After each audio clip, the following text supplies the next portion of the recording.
اعوذ باللہ من الشیطان الرجیم بسم اللہ الرحمن الرحیم۔ اللہ کے نام سے شروع جو بڑا مہربان نہایت رحم کرنے والا ہے۔ نون وظائف چینل کی جانب سے تمام ناظرین کو السلام علیکم ورحمۃ اللہ وبرکاتہ۔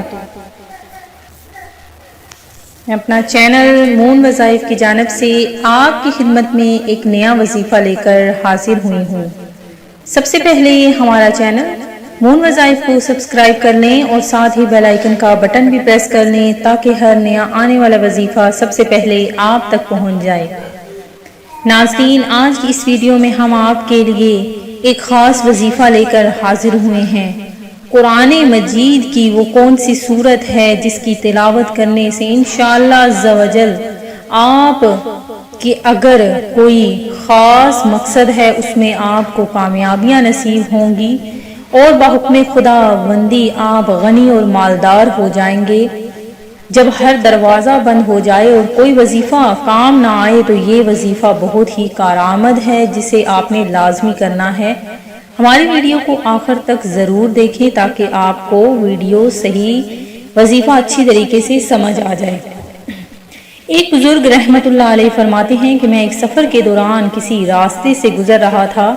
میں روزے سے تھا، میں نے ایک بہتی ندی کو دیکھا تو اس میں سے غسل کے لیے غوطہ لگا دیا۔ اچانک میں نے پانی کی سطح پر ایک بہی دانہ ایک پھل کو تیرتے ہوئے دیکھا تو اسے افطار کے لیے اٹھا لیا۔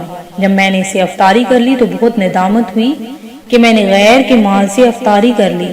جب صبح ہوئی تو اس میں باغ کے دروازے پر پہنچ گیا جہاں سے نہر نکل رہی تھی۔ میں نے دروازے پر دستک دی تو ایک عمر رسیدہ بزرگ باہر نکلے۔ میں نے ان سے کہا، کل آپ کے اس باغ سے ایک بہی دانہ دریا میں بہتا ہوا گیا تھا، میں نے اسے اٹھا کر کھا لیا اور اب میں اس پر بہت نادم ہوں۔ مجھے امید ہے کہ آپ اس کا کوئی حل نکالیں گے۔ وہ بزرگ بولے، میں تو خود اس باغ میں مزدور ہوں، مجھے یہاں کام کرتے ہوئے 40 سال ہو گئے مگر میں نے اس کا ایک پھل بھی نہیں کھایا اور اس باغ میں میرا کوئی حصہ نہیں۔ میں نے پوچھا، پھر یہ باغ کس کا ہے؟ انہوں نے کہا، یہ باغ 2 بھائیوں کا ہے جو فلاں جگہ رہتے ہیں۔ میں اس جگہ پہنچ گیا، وہاں مجھے ایک ہی بھائی مل سکا۔ میں نے اسے سارا ماجرا بتایا تو وہ کہنے لگا، نصف باغ تو میرا ہے لہٰذا میں آدھا حصہ معاف کرتا ہوں۔ میں نے پوچھا، میں تمہارے بھائی کو کہاں ڈھونڈوں؟ اس نے کہا، فلاں جگہ چلے جاؤ۔ تو میں اس طرف چل دیا اور اسے جا کر سارا قصہ سنایا تو اس نے کہا کہ خدا عز و جل کی قسم میں ایک شرط پر اپنا حق معاف کروں گا۔ میں نے پوچھا کہ وہ شرط کیا ہے؟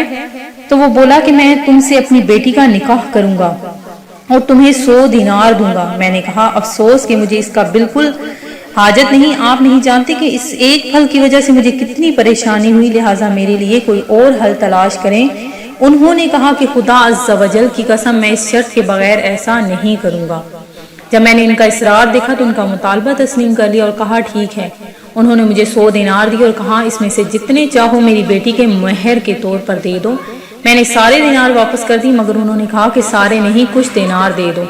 پھر جب انہوں نے اپنی بیٹی کا نکاح اس آنے والے شخص سے کر دیا تو لوگوں نے اس بات پر ملامت کی کہ جب ارباب اختیار اور بڑے لوگوں نے تمہاری بیٹی کے لیے پیغام بھیجا تھا تو تم نے انہیں اپنی بیٹی نہیں دی، تو اس فقیر کو کیوں دے دی جس کے پاس بالکل مال نہیں؟ تو انہوں نے لوگوں سے کہا، اے لوگوں، میں نے پرہیزگاری اور تقوی کو ترجیح دی کیونکہ یہ شخص اللہ عز و جل کے نیک بندوں میں سے ہے جنہوں نے اپنی بیٹی نکاح میں دی تھی۔ ان کا نام حضرت عبداللہ سوموئی رحمت اللہ علیہ تھا جو کہ حضرت شیخ عبد القادر جیلانی کے نانا جان تھے، اور ان کے بننے والے داماد کا نام حضرت ابو صالح موسیٰ رحمت اللہ علیہ تھا جو کہ حضرت شیخ عبد القادر جیلانی کے والد گرامی تھے۔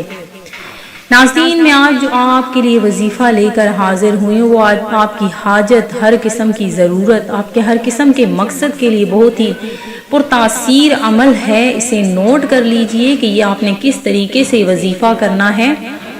اپنی ہر قسم کی حاجت یا برآوری اور ضرورت کے لیے سورہ یوسف کی تلاوت بہت اہم ہے۔ اگر کوئی شخص اپنے عہدے سے معزول ہو گیا ہو یا نوکری سے نکال دیا گیا ہو تو اس کی کثرت سے تلاوت کرے، انشاءاللہ عز و جل اللہ تبارک و تعالی واپس اپنے عہدے پر بحال کر دے گا۔ اگر کوئی غریب نادار ہو تو اس کی تلاوت کرنے سے بحکم خدا غنی اور مالدار ہو جائے گا۔ آپ نے قرآن مجید کی یہ سورہ یوسف جو ہے اسے آپ نے زیادہ سے زیادہ تلاوت اس کی کرنی ہے۔ انشاءاللہ عز و جل آپ کے تمام مقاصد میں آپ کو کامیابیاں نصیب ہوں گی، آپ کی ہر دعا فوراً قبول ہو جائے گی، اور جو کوئی چاہتا ہے کہ اس کا حافظہ درست ہو جائے تو وہ بھی سورہ یوسف کو پہلے پڑھ لیا کرے، انشاءاللہ عز و جل اس کا حافظہ درست ہو جائے گا، یا آپ کسی بھی ٹائم میں پڑھ سکتے ہیں۔ میں امید کرتی ہوں کہ ہمارا یہ آج کا وظیفہ آپ کو پسند آیا ہوگا۔ اسی طرح سے مزید وظائف حاصل کرنے کے لیے ہمارا چینل مون وظائف کو دیکھتے رہیے۔ اپنا خیال رکھیے گا، دعاؤں میں یاد رکھیے گا، سبسکرائب کرنا، لائک کرنا اور شیئر کرنا ہرگز نہ بھولیے گا۔ اللہ حافظ۔